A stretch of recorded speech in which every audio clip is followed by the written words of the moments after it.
15 নম্বর আমাদের অনুশীলনী 3.1 শেষ অঙ্ক আমরা সমাধান করব।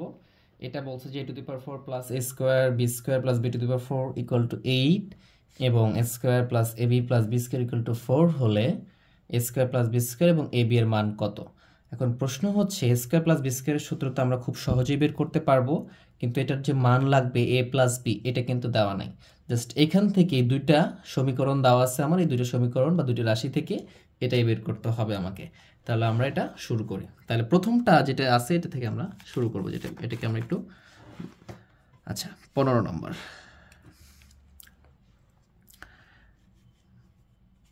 একটা দেওয়া আছে a to the power 4 plus a square plus b square plus a to the power 4 plus a square b square plus b to the power 4 equal to 8 এটা দেওয়া আছে। আরেকটা দেওয়া আছে আমার a square plus ab plus b square equal to 4। এই দুইটা দেওয়া আছে আর আমার এই দুইটা থেকে নির্ণয় করতে হবে এইটা a square plus b square আর ab। তাহলে আমরা এটাকে সিম্পলিফাই করার চেষ্টা করব, তাহলে এটা আমরা মিলাতে পারবো। তাহলে যদি আমরা এখান থেকে সিম্পলিফাই করি, কিভাবে করব, জাস্ট এটাকেও এরকম ভাবে একটা a square plus ab plus b square অথবা a square minus ab plus b square এরকম একটা মান বের করার চেষ্টা করব a টু দি পাওয়ার 4 থাকলে। আমরা জানি এরকমটা থাকলে এটা a প্লাস b হোল স্কয়ারের সূত্রে বসানো যায়। কিভাবে, এই যে আমরা a স্কয়ার ভিতরে দিলাম একটা, বাইরে দিলাম, তাহলে এটা a তারপর স্কয়ার এবং a টু দি পাওয়ার 4 দুটোই মিললো। আর সূত্রের জন্য আমরা কি লিখি 2ab, a বলতে কি a স্কয়ার, b বলতে এখানে b স্কয়ার, কারণ এখানে b টু দি পাওয়ার 4 আছে, তারপর স্কয়ার দিলাম এবং বাইরে স্কয়ার দিলাম, তাহলে b টু দি পাওয়ার 4 হয়ে গেল। কিন্তু এখানে তো a স্কয়ার b স্কয়ার একটা ছিল, কিন্তু এখানে দুইটা লিখছি, তাহলে একটা আমি বেশি লিখছি, আমি একটা মাইনাস করে দিলাম, a square b square equal two 8 ছিল, 8 লিখে ফেললাম। এই যে এখানে 8 ছিল, 8 লিখে ফেললাম। তাহলে এটা সূত্র বসানোর জন্য বা সূত্রের ফল রূপ করার জন্য আমরা এখানে 2টা নিয়ে এসেছি এবং এটাকে মডিফাই করছি। তাহলে এটা কি হয়েছে, এই যে a স্কয়ারকে যদি আমি a ধরি, তাহলে a square plus 2 in S a into b plus b square, এবং এখানে এটা বসানোর জন্য 2 নিয়ে আসতে হয়েছে, মানে কি এখানে স্কয়ার বি স্কয়ার মানে কি একটা স্কয়ার বি স্কয়ার আছে। যখন 2 লিখেছি তখন দুইটা হয়ে গেছে, একটা বেশি লিখেছি, এই জন্য একটা স্কয়ার মাইনাস বি স্কয়ার বিয়োগ করে দিয়েছি, তাহলে ওই একটাই থেকে যায়। তাহলে আমি এখন এটার জন্য এতটুকুর জন্য আমি সূত্র লিখতে পারবো, সেটা কি এ স্কয়ার প্লাস বি স্কয়ার মানে কি a plus B whole square. আর এখানে কি আছে মাইনাস, এটাকে যদি আমি এ বি লিখি, লিখে বাইরের উপর স্কয়ার করে দিই, কারণ দুইটার উপর স্কয়ার আছে, তাহলে করা যাবে। এটা ইকুয়াল টু কত, 8। এখন এই যেটা আমার আছে এখানে, এটাকে যদি আমি এ ধরি আর এটাকে যদি আমি বি ধরি, তাহলে কি হবে, স্কয়ার মাইনাস বি স্কয়ারের সূত্র, আর স্কয়ার মাইনাস বি স্কয়ারের সূত্র কি এ স্কয়ার এ প্লাস বি, তাহলে এটা এ লিখেছি প্লাস বি লিখেছি, সেমভাবে এ মাইনাস বি, আর এখানে 8 ছিল, 8 লিখেছি। এটা আমার কি এ, আর এটা কি আমার b. A square minus b square সূত্র কি আমরা জানি, a square minus b square সূত্র হচ্ছে a square minus b square equal to কি a plus b into a minus B.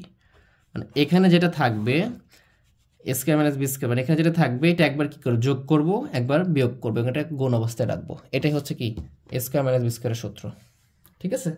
তাহলে আমরা এই কাজটা এখানে করছি, এটাকে আমি এ ধরেছি মনে মনে, এটাকে কি ধরছি বি ধরছি, তাহলে এটা একবার লিখেছি প্লাস করছি, এটা লিখছি, এটা একবার লিখছি মাইনাস করছি, এটা লিখছি। যদি এটা একটু সাজিয়ে লিখি আমরা, তাহলে কি হবে, এটা হবে এরকমটা যে a square plus a b plus b square, এটা লিখে যাবে। আর এখানে কি হবে a square minus a b plus b square, just এটা মাঝখানে লিখলাম, ইকুয়াল টু কত আমার 8। আচ্ছা, আমার তো মূল অঙ্কে মান দেওয়া ছিল যে এই যে a square plus a b plus b square equal to 4, এখানে তো এটাই আসছে, তাহলে আমি এখানে 4 বসাইতে পারবো না, এটা সমান কি বসাতে পারবো 4 ইন্টু কি থাকলো এখানে a square minus a b plus b square equal to কত হচ্ছে আমার 8। এই 4টা গুণ আসছে, যদি আমি এ পাশে চলে যাই তাহলে কি হবে a square minus a b plus b square, তখন হবে 8 ডিভাইডেড বাই 4 ইকুয়াল টু কত আসতেছে 2। তাহলে আমার এ square minus a b plus b square, এটার মান আসছে কত 2, এটার মান আমার আসছে হচ্ছে 2। আর আমার এখানে যে a square plus a b plus b square সমান 4 দেওয়া ছিল, যদি এটাকে আমি 1 নম্বর সমীকরণ ধরি আর যেটা আমি বের করলাম সেটাকে যদি আমি 2 নম্বর ধরি, আবার আমরা দেখা যাচ্ছে যে এটাকে 1 ধরে এটাকে 2 ধরে 1 হতে পারে, এটাও করা যেত, কোনো সমস্যা নাই। তাহলে আমি এখন যদি খেয়াল করি কি পাইছি আমি এখানে, এখানে আমি পাইছি যে এই যে a square plus ab plus b square, এখানে কি পাইছি a square minus ab plus b square.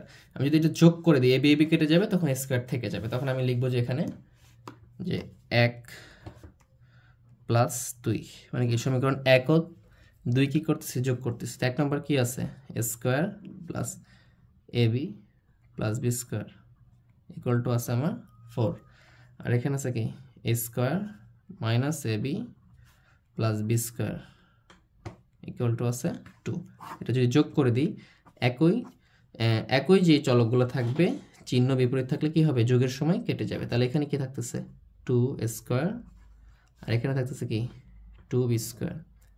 a square আর স্কয়ার যোগ করলে কয়টা হবে, দুইটা হবে। b স্কয়ার যোগ করলে কি একটা b স্কয়ার একটা b স্কয়ার, তাহলে কয়টা b স্কয়ার, দুইটা b স্কয়ার। এটা যোগ করলে কত আসবে 6। তাহলে এখান থেকে কি কমন আসতেছে আমার 2 কমন।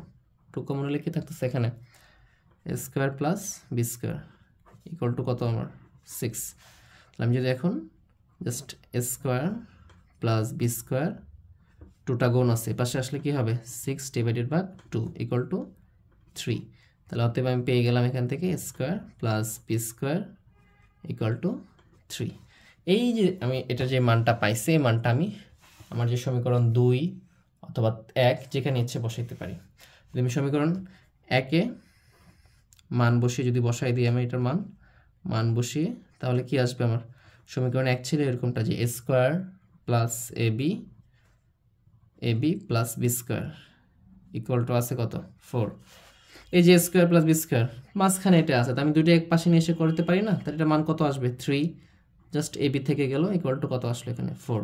তাহলে অতএব ab ইকুয়াল টু কত, এই যে 4 প্লাস আছে এর পাশে গেলে কি হবে -3 ইকুয়াল টু কত হবে 1। তাহলে আমার ab মানটা কত আসছে 1। তাহলে এটা ছিল আমার ক নম্বরের অ্যান্সার, আর এটা হচ্ছে আমার খ নম্বরের অ্যান্সার। তাহলে আমি a square plus b square বের করতে পারছি, ab এর মানও বের করতে পারছি।